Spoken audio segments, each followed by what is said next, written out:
Jadi perjalanan menuju hikmah itu akhirnya didapat setelah kemudian dari ilmu dia bergerak.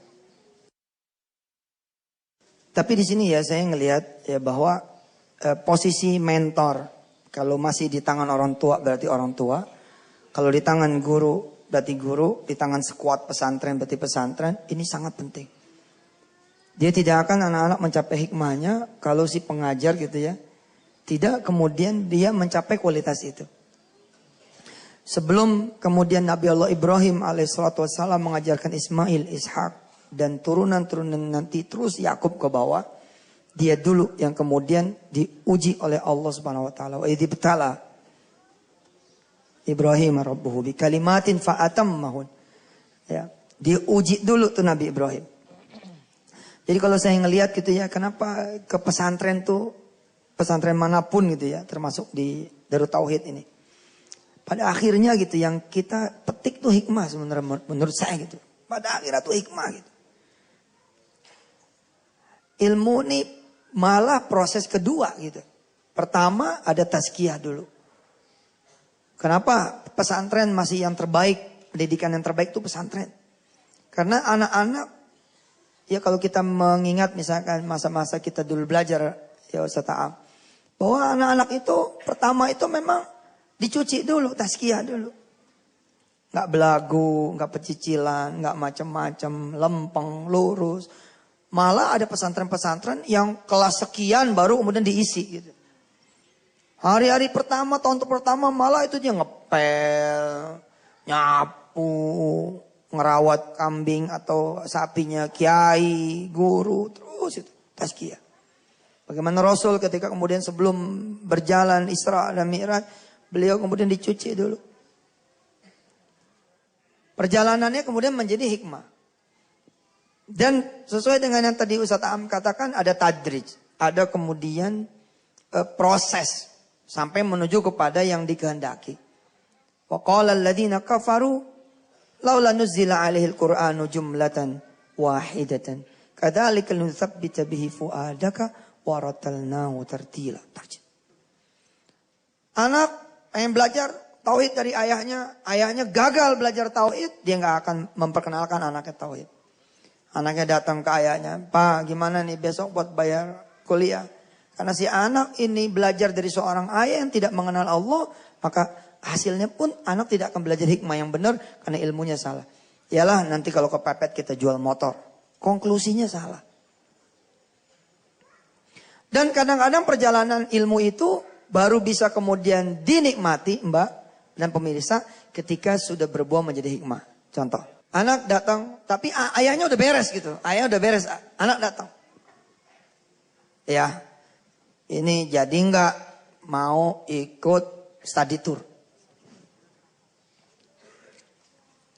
Ayahnya kemudian karena dia sudah mengenal Allah Subhanahu wa taala, ayahnya bilang, "Kamu sudah ngomong belum sama Allah?" Gitu.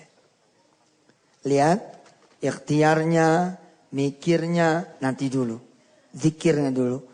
Balikin anak ini ke Allah. Kamu udah ngomong belum ke Allah? Belum ya. Ngomong ke Allah. Masih ada waktu berapa? Sekarang hari Kamis harus bayar besok maksimal Jumat.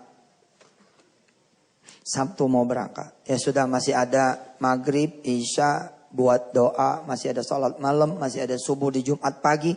Dah, kamu sholat dulu, doa dulu sama Allah. Insya Allah.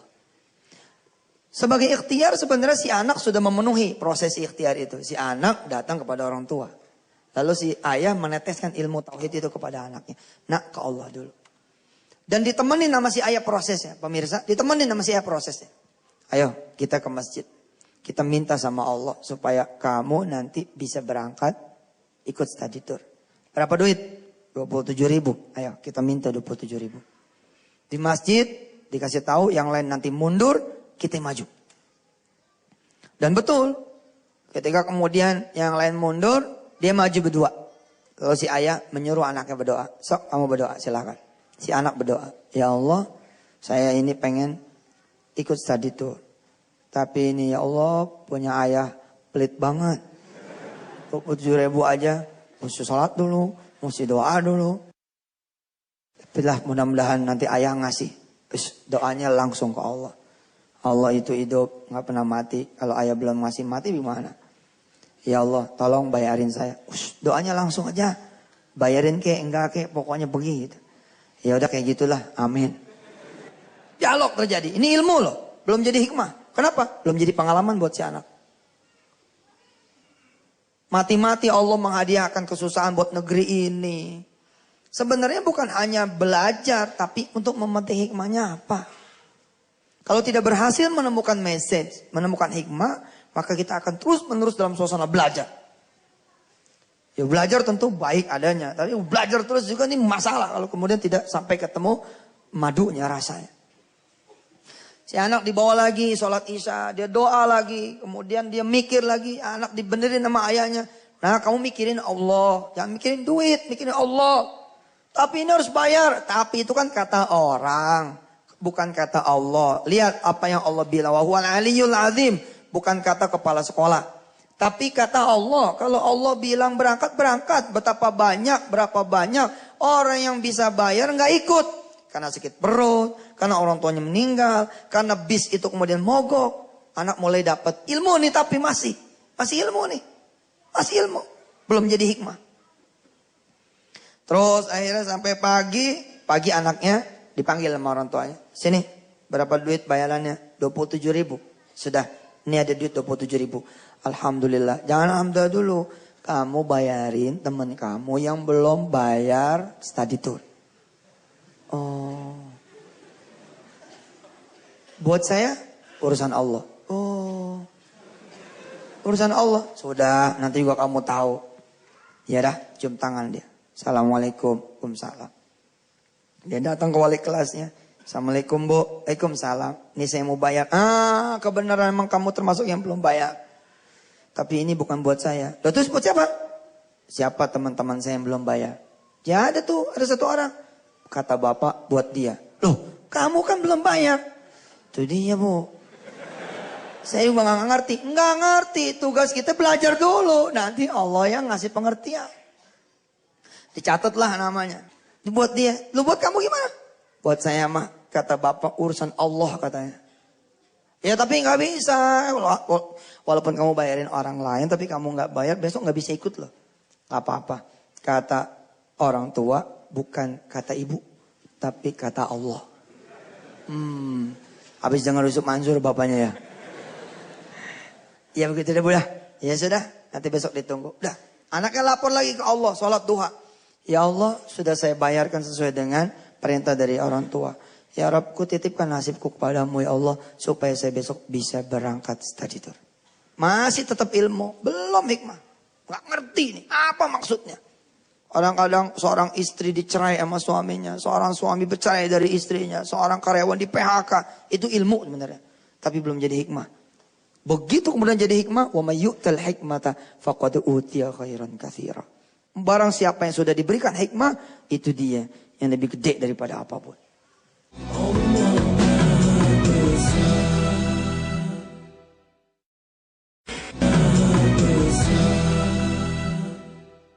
Si anak kemudian malam Sabtu tambah gelisah. Si bapak bilang, wa tawakkal 'alal hayyil ladzi la yamut. Beres, tenang. Nah, kamu insya Allah kalau takdirnya berangkat, pasti berangkat. Kalaupun tidak, maka itu takdirmu. Hari Sabtu, si anak ini tidak mandi, tidak pakaian sekolah. Kenapa? Karena dia tahu nggak bakal berangkat, belum bayaran. Si bapak bilang, kamu nggak bakal tahu kamu berangkat dan tidak sampai kamu jalan. Tapi nggak ada tapi-tapian. Bismillah berangkat. Si ibu nih udah menangis. Dia bilang sama ayahnya, ini anak terlalu kecil untuk diajarkan tauhid. Maka sekarang kalau kemudian AA menurunkan derajat tauhidnya ini kepada anak-anak yang masih ingusan istilahnya gitu, yang masih bocah, ini luar biasa dari kecil diajarin. Luqman mengajarkan anak-anaknya dari kecil tentang Allah Tuhannya siapa. Berangkat nih anak.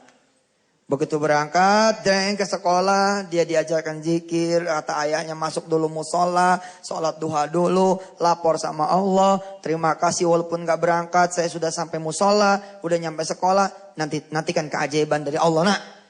Subhanallah. Dan benar, seperti yang diucapkan ayahnya, belum tentu yang punya duit berangkat, dan belum tentu yang tidak punya duit tidak berangkat. Di absenlah satu-satu naik bis. Tak.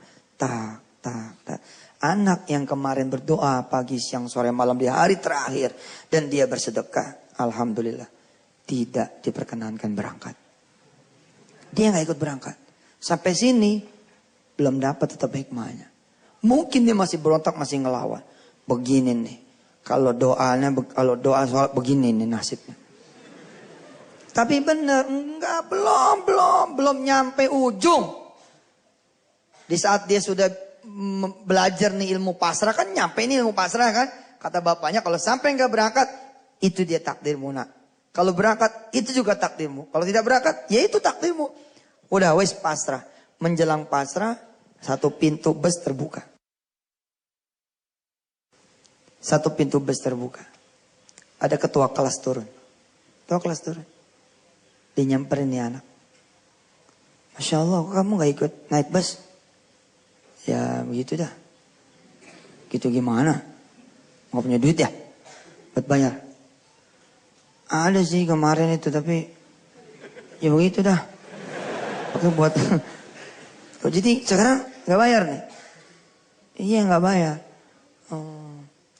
Ya sudah. Jagain sekolah ya. Assalamualaikum.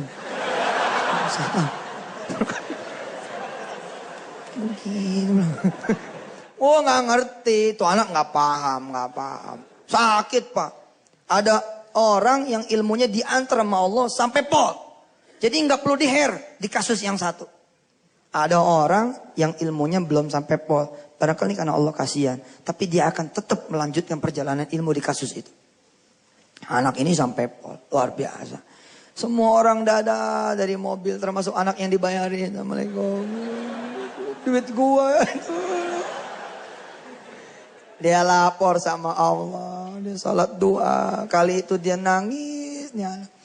Ya Allah, nasibnya begini amat. Kita keluar. Datang pertolongan Allah. Masuk mobil Alphard. Warna hitam. Ke sekolah. Turun seorang ibu sama anaknya. Begitu Ustaz. Celangak celinguk ketemu anak ini. Woi, Assalamualaikum. Waalaikumsalam. Udah pada jalan ya? Iya udah pada jalan. Kamu gak ikut? Iya gitu dah. Tinggalan ya? Sebenarnya sih bukan ketinggalan. Saya belum bayar. Oh bentar ya. Dia ngomong sama ibunya.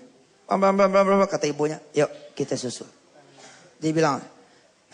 Kita susul beliau. Kita susul teman-teman kita. Kita naik mobil. Subhanallah. Naik mobil. Apa? Hitam ini. Iya naik. Allahu Akbar. Oh, bismillah. Hikmah, mulai dia datang. Itu dia. Susah untuk dijabarkan seperti apa. Tapi kalau kita menjadi anak itu, subhanallah. Buka pintunya, seknek. Wih, buka sendiri. Dia duduk, ya kan. Ibunya di depan ngomong. Yang enak ya dek duduknya. Iya tante. Jeblak-blak.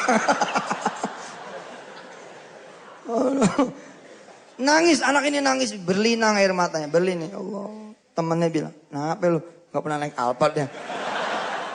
Agak, bapak gua bener gitu, bapak gua bener. Emang bapak lu ngomong apa? Yang punya duit belum tentu berangkat, yang gak punya duit belum tentu gak berangkat. Yang bayar belum tentu berangkat, yang gak bayar belum tentu kemudian. Dan subhanallah dia juga belajar satu hal yang tidak diajarkan oleh ayahnya. Oleh ibunya apa? Di kilometer 39 mampir. Mampir dia. Mampir. Kencing. Pipis. Woi ibunya neteng makanan ini. Makan subhanallah. Nangis lagi anak ini. Masih kecil kelas 5 nangis. Ya. Kenapa nangis? Karena lagi ngebayangin. Teman-teman yang 27.000 rotinya dibagi 4. Ibunya bapaknya ngitung. Kata bapaknya kalau anak kita anak kita ibu, pulang di jam 9, berarti dia gagal pergi, tapi mudah-mudahan dia ketemu Allah. Tapi anaknya nggak pulang, pulang jam 9 malam. Subhanallah. Assalamualaikum, Waalaikumsalam. Ada talas, ada singkong, ada macam-macam bawanya. Subhanallah anak ayam, masya Allah cerita. Dia mau mandi dulu itu cerita. Habis cerita, kata bapaknya gini, ya sudah. sip, bagus. Akhirnya berangkat kan? Subhanallah ya, berangkat. Sudah. Besok pagi berangkat seperti itu lagi. Allah, Allah, Allah. Doa, doa, doa. Tidak ada bayaran. Allah, doa, doa, doa. Si anak kemudian berbekal itu hikmah. Dia kemudian mengembangkan dia punya ilmunya sendiri. Nah, itulah dia posisi ilmu dan hikmah. Tapi tidak akan dapat hikmah itu kalau kemudian ilmunya juga tidak dipelajari dan dia tidak bergerak. Menyelaraskan kemudian antara mikir, ikhtiar juga adalah dia bergerak. Kembali pada zikir. Ini dia keseimbangan yang saya rasa dari kisah ini kemudian bisa diambil kemudian ibrahnya. Bisa diambil kemudian pelajarannya. Gitu. Mudah-mudahan ini ada hikmahnya. Tapi yang penting tuh ibu bapak ya, kita dulu belajar. Kita dulu belajar, hikmah itu belajar. Ilmunya belajar kita. Bagaimana mungkin menurun anak? Benar. Ibu-ibu berangkat ke pasar, nggak usah bawa duit, nggak usah bawa dompet, nggak usah bawa handphone. Berangkat ke pasar, bawa catatan. Berangkat. Datang ke tukang ikan. Salawatin tuh tukang ikan. Berdiri di depan dia, Allahumma sholli ala Muhammad. Belajar tentang tauhid. Betul itu belajar. Kalau sudah, dia bisa netesin sama yang lain. Mungkin ini juga hadiah dari Allah. Saya dikaruniai kesusahan. Supaya saya bisa cerita juga kepada orang lain. Mungkin kalau saya tidak, hanya teori saja.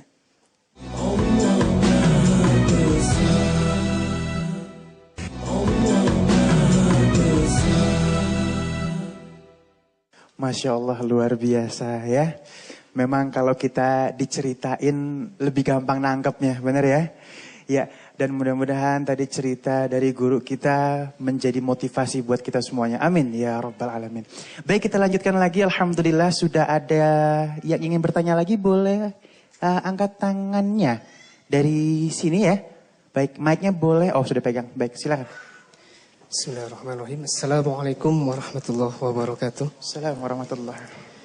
Mohon izin untuk bertanya kepada para ustadz. Berkenan untuk menjawab Hakim dan Ustadz Aam. Memulai itu mudah, menjaga itu proses. Bagaimana mensinergikan antara zikir, pikir, dan ikhtiar. Dan bagaimana cara menjaga kita agar tetap konsisten dalam koridor apa yang Allah perintahkan kepada kita. Jazakallah khairan katsiran. Siapa tadi namanya, maaf? Hasan. Ya. Makasih. Sebelum saya lempar ke A dan Ustadz Aam, saya senang nih statementnya. Karena banyak orang statementnya suka salah. Ngapal Quran itu susah. Lebih susah lagi ngejaganya. Pak demen tuh saya ngomong gitu. Kosannya kayaknya gimana gitu. Orang Allah aja udah mudahin. Walaqad yassarnal Qur'ana lidzikri fahal mim muddakir. Nah, tadi kalimatnya cakep banget. Memulai itu mudah. Menjaganya adalah proses. Tadi saya berpikir dia mau ngomong menjaganya itu susah. Tapi cakep banget kalimatnya. Subhanallah Hasan. Berhak atas duit dari ayahnya insyaAllah. Mendengar itu nikmat hadirin. Ini terima kasih Ustaz tentang ilmu hikmah itu. Mungkin saudara-saudara juga sudah tahu badai yang pernah menerpa saya. Ya. Kenapa saya air mata ini nggak ketahan? Karena banyak yang menganggap badai itu menghancurkan, padahal badai itulah yang menyelamatkan. Saya tidak bisa membayangkan kalau dulu tidak ada dihina orang, dicaci, diremehkan. Mungkin tidak kenal Allah, yang kenalnya cuman popularitas, pujian, penilaian. Masya Allah. Jadi ingat tuh yang di ruangan gelap dipukul oleh seseorang pakai gulungan koran dalam gelap gulita. Marah. Tapi ketika dinyalakan lampu, ternyata calon mertua ini yang ngasih anaknya, ngasih modal, ngasih rumah. Oh, Bapak, silakan lagi, begitulah ya. Karena dia tahu orang inilah yang sangat baik, yang sudah nyukupin, nolong, nggak ada apa-apanya, dan pasti itu pun demi kebaikan. Ya, Jadi kalau orang belum kenal Allah di balik semua yang terjadi, memang akan sulit melihat hikmah. Tapi ketika seperti tadi, betapa indah dan sempurnanya perencanaan Allah. Wah, kita cuma bisa nangis saja. Nangis takjub kepada maha baiknya Allah. Sulit untuk mengeluh. Barang siapa yang tahu Allah itu maha indah, maha baik dalam setiap perbuatannya. Begini hadirin. Kalau kita dibuat lurus saja, pasti tidak menarik. Allah membuat banyak hal dalam hidup ini supaya menarik. Iman itu pasti turun naik. Karena yang konstan itu malaikat. Kalau kita turun naik, cuman turun naiknya ini harus dikemas. Naik 3, turun 1, segera sadar, bangkit, naik lagi 4. Suatu saat lengah, turun 2, naik lagi. Jadi walaupun turun naik, progresnya imannya menguat. Karena akan dibuat oleh Allah kejadian yang memang kita ini ada pembosan. Nah, bagaimana caranya supaya istiqomah? Ini rada berat nih, karena saya belum termasuk yang istiqomah. Nanti Ustadz aja lah ini, ya saya baru turun naiknya aja.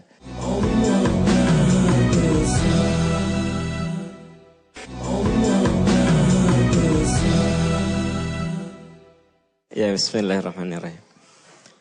Rekan-rekan sekalian, kalau kita cermati betul apa yang disampaikan oleh Ustadz Yusuf Mansur, oleh Agim.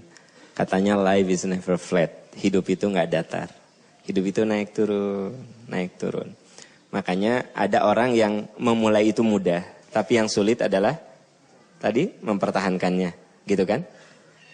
Sebenarnya kalau kita cermati, manusia itu memang makhluk yang sangat dipengaruhi oleh faktor lingkungan.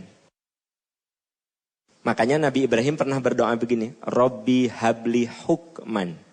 Tadi hikmahnya oleh Ustadz Yusuf Mansur sudah disampaikan. Robbi habli hukman.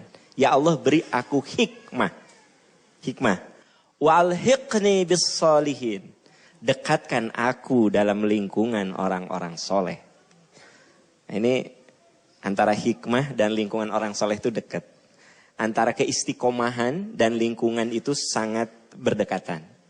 Beri aku hikmah, dekatkan aku dalam lingkungan orang-orang soleh. Yang menarik di situ ada kata-kata waj'alli lisana sidqin fil akhirin. Ya Allah, jadikan aku bahan pembicaraan baik bagi generasi setelah aku. Jadi gini, pertama hikmahnya tadi sudah disampaikan. Kemudian sekarang supaya kita lebih istiqomah, cari selalu lingkungan yang soleh. Datang ke majelis taklim, cari lingkungan yang soleh. Ketemu teman-teman, ciptakan lingkungan yang soleh. Di lingkungan kita rasanya belum ada kondisi-kondisi yang membuat soleh, kita ciptakan yang soleh. Nah, nanti setelah kita berusaha menciptakan dan mencari lingkungan yang soleh, waj'alli lisana sidqin fil akhirin. Ya Allah, jadikan aku bahan pembicaraan baik. Maksud jadi bahan pembicaraan baik itu artinya kita harus berusaha meninggalkan jejak yang baik. Masya Allah. Dalam hidup itu kita harus meninggalkan jejak yang baik. Ingat 2 hal yang tidak bisa kita cabut dalam kehidupan. Pertama, lisan yang sudah terucap itu tidak bisa ditarik. Lisan yang sudah terucap itu tidak bisa ditarik. Misalnya, saya bicara dan teman saya sakit hati, saya katakan, aduh saya minta maaf, saya tadi ngomong seperti itu karena emosi. Apa teman saya bilang? Iya, saya maafkan. Tapi jangan salah, tetap aja omongan itu berbekas pada hati teman saya itu. Yang kedua apa? Seperti paku, ya, nancep, minta maaf tuh dicabut pakunya, tapi bolongnya tetap ada. Bolongnya tetap ada, gitu. Makanya memaafkan dan melupakan itu 2 hal yang berbeda. Kalau memaafkan itu wilayah hati, melupakan itu wilayah memori. Makanya ada orang yang, Pak Am, saya sudah memaafkan, tapi kenapa ya kadang-kadang saya suka ingat. Ya karena itu 2 hal yang berbeda. Kalau memaafkan itu wilayah hati, kalau melupakan itu wilayah memori. Nah makanya ada 2 hal yang tidak bisa kita cabut. 1, ucapan. Ucapan kalau udah keluar itu nggak bisa dicabut sebenarnya. Diralat bisa, tetapi bekasnya ada. Yang kedua apa? Sejarah perjalanan hidup kita. Sejarah. Makanya Nabi Ibrahim mengatakan, ya Allah jadikan aku bahan pembicaraan baik. Maksudnya kita harus berusaha meninggalkan jejak yang baik. Indah kan kalau misalnya bapak-bapak meninggal lebih dulu ya. Lalu kata istri bapak itu ke anak yang paling gede, Aa, kalau jadi ayah contoh tuh bapak kamu. Rumah tangga dengan mama 20 tahun gak pernah nyakitin. Bapak kamu teh selalu bekerja keras. Jadi imam dalam rumah tangga. Pokoknya kalau jadi bapak, contoh tuh bapak kamu. Itu kan jadi kenangan indah. Jadi sejarah baik. Yang paling parah kalau istri kita ngomong gini, kalau jadi ayah jangan seperti bapak kamu. Parah banget bapak kamu tuh parah pisannya. Tapi alhamdulillah pendek umur. Jadi kan artinya tidak jadi sejarah yang bagus. Ya gitu. Nah jadi untuk istiqomah salah satunya memang latihan tentu saja. Tadi Ustadz Yusuf Mansur mengatakan hikmah gitu. Hikmah itu makanya di dalam tafsir dikatakan hikmah itu al-ilmul ba'itsu ilal amal. Jadi ilmu yang mengantarkan kita pada amal. Kemudian jadi nggak mungkin orang dapat hikmah kalau belum dijalani. Jadi ilmu yang kita aplikasikan itu akan melahirkan hikmah begitu. Makanya di ayat lain ada kata-kata ud'u ila sabili rabbika bil hikmah. Ajak ke jalan Tuhanmu dengan hikmah wal mau'izatil hasanah. Kata-kata yang bagus. Jadi biasanya orang yang menyampaikan dakwah dengan hikmah pasti lisannya bagus. Omongannya bagus. Artinya bagus di sini tidak menyakitkan orang, tidak menistakan orang, memuliakan orang gitu. Kenapa? Karena dia bicara dari hikmah, dari ilmu yang sudah teruji begitu. Itu. Baik, alhamdulillah. Ingin sedikit menambahkan tentang lingkungan yang baik. Memang Rasulullah pun mengingatkan bergaul dengan penjual minyak wangi, kita akan ikut terbawa harum, dan bergaul dengan pandai besi bisa ikut bakaran. Saya ingin menyampaikan ilmu yang saya dengar dari guru kami Ustadz Jalaluddin Asyatibi. Semoga Allah menyayangi beliau. Jadi kalau mau cari lingkungan, cari teman, yang saya simak tuh satu, carilah orang yang bisa jadi guru ibadah. Jadi orangnya berilmu dan ilmunya diamalkan sehingga kita masuk ke lingkungan itu, berteman itu, kita bisa nambah ilmu, nambah termotivasi. Carilah teman yang bisa jadi guru ibadah. Ada juga boleh dijadikan teman, yaitu teman yang bisa jadi teman ibadah. Dia memang ilmunya sama dengan kita. Tapi kalau ketemu dia bisa ngajak, ayo sholat, waktu sholatnya ilmu kita nggak nambah. Tapi jadi sinergi dalam ibadah. Bagus itu juga jadi teman. Atau yang ketiga boleh dijadikan teman adalah orang yang jadi murid ibadah. Dia memang tidak bisa ngajarin ilmu, tidak juga motivasi. Tapi kalau ketemu dia senang belajar. Ajarin dong. Ini Quran begini, ini kenapa pakai sholat sunnah begini, ini teh kalau sholat gini tuh saya lagi diam ditepuk ini apaan nih, saya tepuk lagi. Itu boleh dijadikan teman, orang yang semangat untuk ibadah walaupun ilmunya. Yang keempat, ini yang ranking terendah untuk kawan, adalah teman yang tidak mengganggu ibadah. Ya, dia mah sholat enggak, tapi yang enggak ngepek lah gitu ya. Ngehalangin tidak. Tapi kita sholat ya saya sebentar lagi lah. Tapi enggak menghalang-halangi. Nah ini masih rada boleh. Yang jangan itu adalah punya teman dan lingkungan yang bisa merusak akidah dan ibadah kita. Nah karena tidak ada yang termahal dalam hidup selain keyakinan dan bisa mengabdi ke Allah.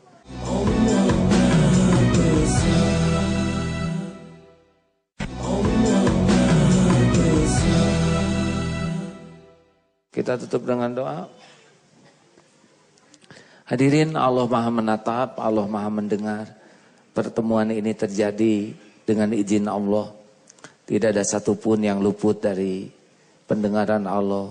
Allah Maha tahu siapa diri kita yang sesungguhnya.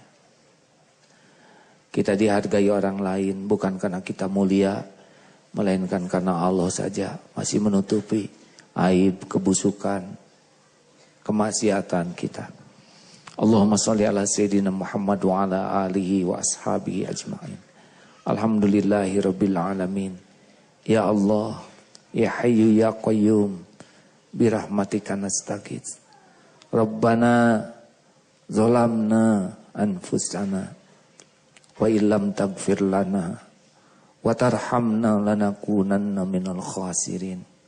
Allahumma ja'alna minat tawabin wa ja'alna minal mutatahhirin wa ja'alna min ibadikas solihin. Allahumma inna nas'aluka taubatan nasuha wa taubatan qoblal maut wa rahmatan indal maut wa magfiratan ba'dal maut. Allahumma hawin alaina fi sakaratil maut.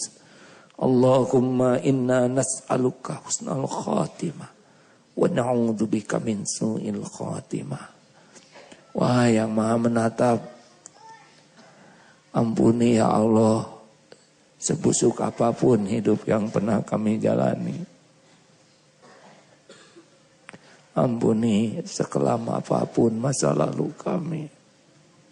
Ampuni dosa yang terang-terangan, dosa yang sembunyi-sembunyi. Ampuni dosa yang berulang-ulang kami lakukan ya Allah. Wahai Allah, berikan kekuatan agar kami bisa menghindari maksiat. Agar bisa menjauhi dosa. Agar tidak tertipu oleh duniawi ini. Agar tidak terjerumus karena nafsu, syahwat, amarah. Allahumma gfir lana wa liwalidina warhamhum kama rabbawna sigara. Duha yang maha baik, ampuni dan sayangi orang tua kami. Bagaimanapun keadaannya, darah dagingnya ada pada tubuh kami. Muliakan sisa umurnya wahai Allah. Jadikan husnul khotimah akhir hayatnya. Lapangkan kuburnya ya Rabb. Kami mohon jadikan keduanya ahli surgamu. Golongkan kami menjadi anak yang tahu bakti, tahu balas budi. Ya Allah ampuni guru-guru kami. Para ulama, ustadz yang menjadi jalan kami mengenalmu. Yang menjadi jalan kami bisa mengabdi padamu. Muliakan keluarga, keturunannya ya Allah. Rabbana hablana min azwajina wa dzurriyyatina qurrata a'yun waj'alna lil muttaqina imama. Wahai Allah yang maha baik, karuniakan kepada kami rumah tangga yang penuh cinta padamu. Rumah tangga yang selalu merindukan perjumpaan denganmu.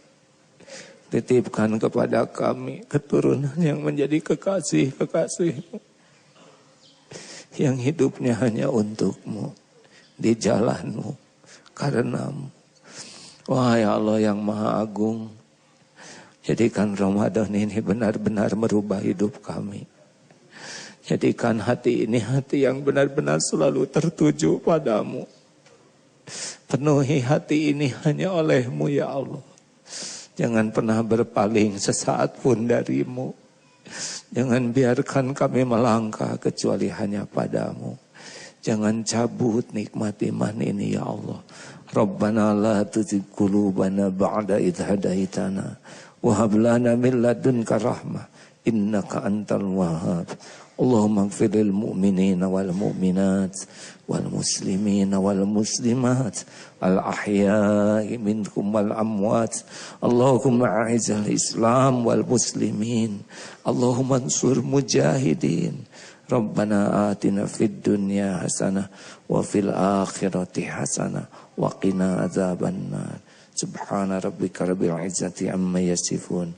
Wassalamun alal mursalin walhamdulillah.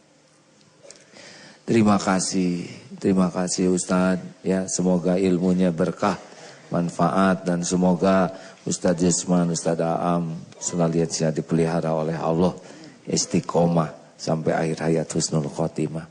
Para pendengar, terima kasih dari Pondok Pesantren Eko Pesantren Darut Tauhid Bandung.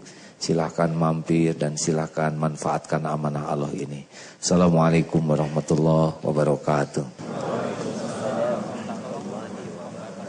Alhamdulillahirabbil alamin, banyak sekali ilmu yang akhirnya kita dapatkan.